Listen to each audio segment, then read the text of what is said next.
Nós vamos ter o privilégio de ouvir a reflexão do nosso grande economista e reitor, professor José Pio Martins.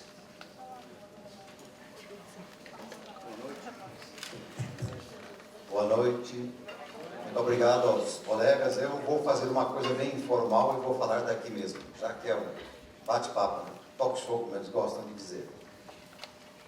Eu, observando aqui o título, Gestão e Vendas em Tempo de Crise, gostaria de fazer uma reflexão a respeito da palavra crise. O que é uma crise econômica?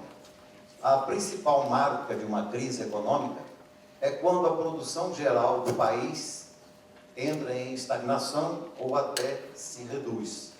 E a crise brasileira é essencialmente o seguinte: a economia tem três grandes setores: setor primário, que é a agricultura, a pecuária, mineral, vegetal; setor secundário, que é toda a indústria de transformação, aquela que pega uma matéria-prima e faz um artigo consumível; e o chamado setor terciário, que é o comércio e todos os demais serviços. Pois bem, a soma da produção brasileira em 2013 aos preços de hoje, se toda a produção do Brasil de 2013 fosse vendida aos preços de hoje no Brasil, ela seria praticamente 9% maior do que toda a produção do Brasil de 2016. Significa dizer o seguinte: o povo brasileiro produziu em 2013 um dado volume físico, a questão monetária, a expressão monetária é só uma medida, tudo que o povo brasileiro produziu, desde um pé de alface até um avião, passando por todos os demais, 1 milhão de bens e serviços, em 2013 foi 9% maior do que o que vamos produzir em 2016. De 2013 para 2014, nada mudou, o produto de 2014 foi igual ao de 2013. Em 2015, o povo brasileiro produziu 3,5% a menos, em quantidades reais, físicas.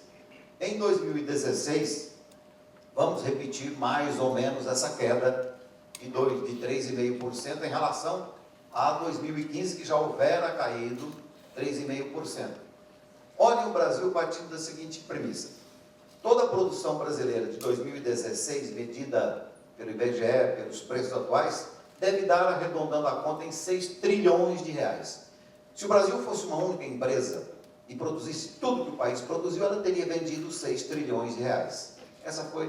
Essa será, ao encerrarmos dezembro agora, a produção geral do país, que os economistas chamam de Produto Interno Bruto. Pois bem, essa produção de 2016 é, portanto, arredondando a conta, 9% menor do que 2013. Entretanto, o Brasil aumentou 1.600.000 habitantes em cada um desses 3 anos. Temos 4.800.000 bocas a mais. Crise é isso. É como uma casa que tem uma cozinha, que está mandando para a sala, na qual tem 4.800.000 bocas a mais, um produto 9% menor.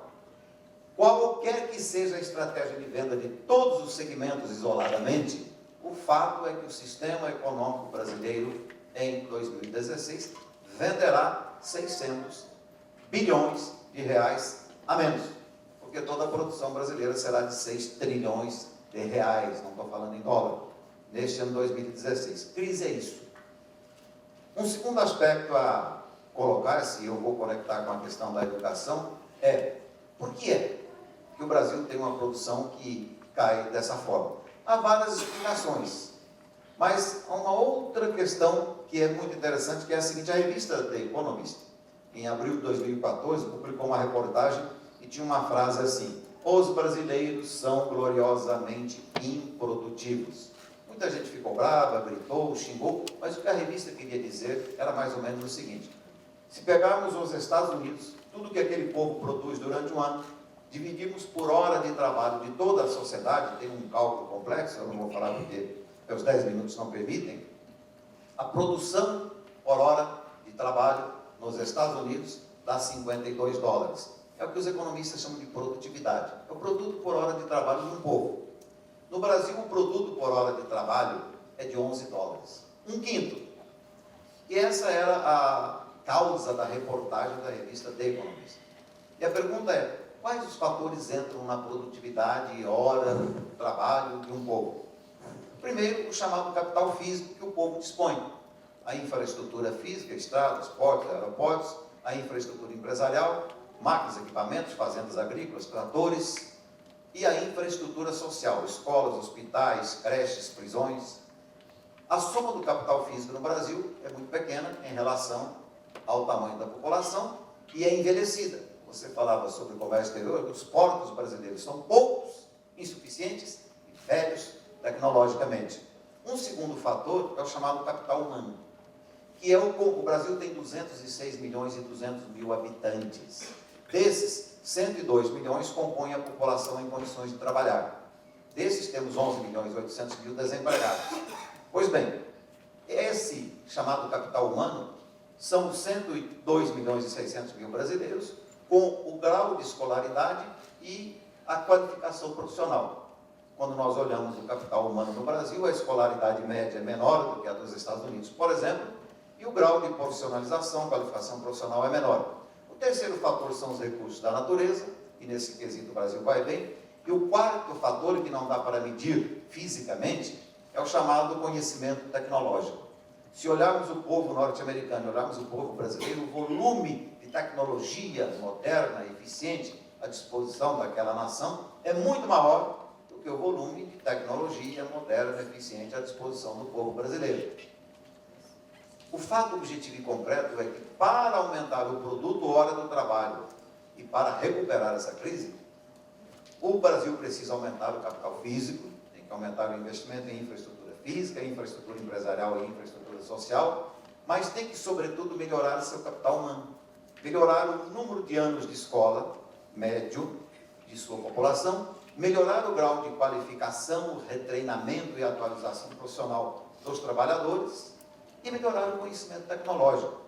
Desse ponto de vista, falar de educação não é legislar em causa própria porque trabalho em área educacional. Não, isso é uma necessidade clara, já que os recursos da natureza são aquilo que a natureza nos deu e o capital físico que vem do governo é esse que estamos vendo o setor público, estados, municípios e União fazer. O ideal é que o Brasil conseguisse, afora os recursos da natureza que aí estão, melhorar os três, o conhecimento tecnológico, o capital humano e o capital físico. Pois bem, a questão da educação é uma questão que não dá resultado a prazo muito curto.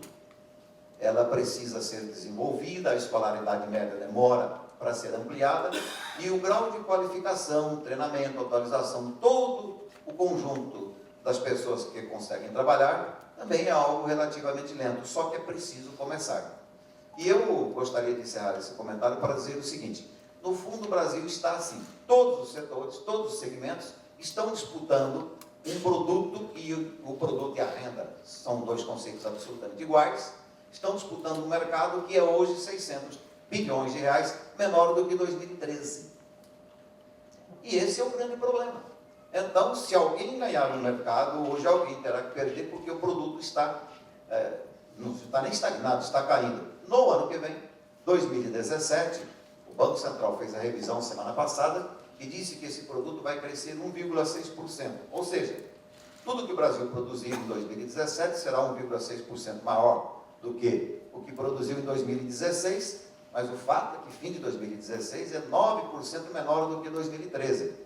Foi a confusão na qual o Brasil se meteu, que tem pilhas de causas, não é o caso de examinar aqui nesse comentário inicial, e que o Brasil precisa superar. Mas além de superar o volume de produção, sair da recessão e recuperar, o Brasil precisa crescer muito mais para aumentar o produto hora de trabalho do povo brasileiro, aumentar a produtividade, para que daqui a 20 anos a renda por habitante no Brasil seja no mínimo o dobro, a fim de melhorar o padrão médio de bem-estar social dessa população, que é uma população muito pobre.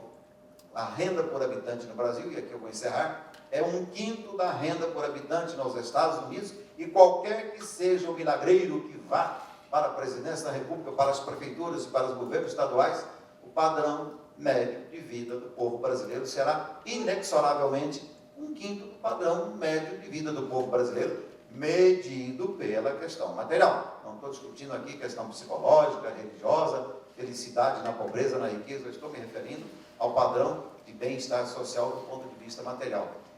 A questão essencial é que Para superar a pobreza, que é muito grande, é preciso produzir mais por habitante. Sem isso, não há como o Brasil daqui a 20 anos deixar de ser o país pobre que é hoje. Curitiba não é média da pobreza nacional. A pobreza nacional é muito maior do que Curitiba. Basta você pegar o carro e andar por algumas das 5.570 cidades brasileiras.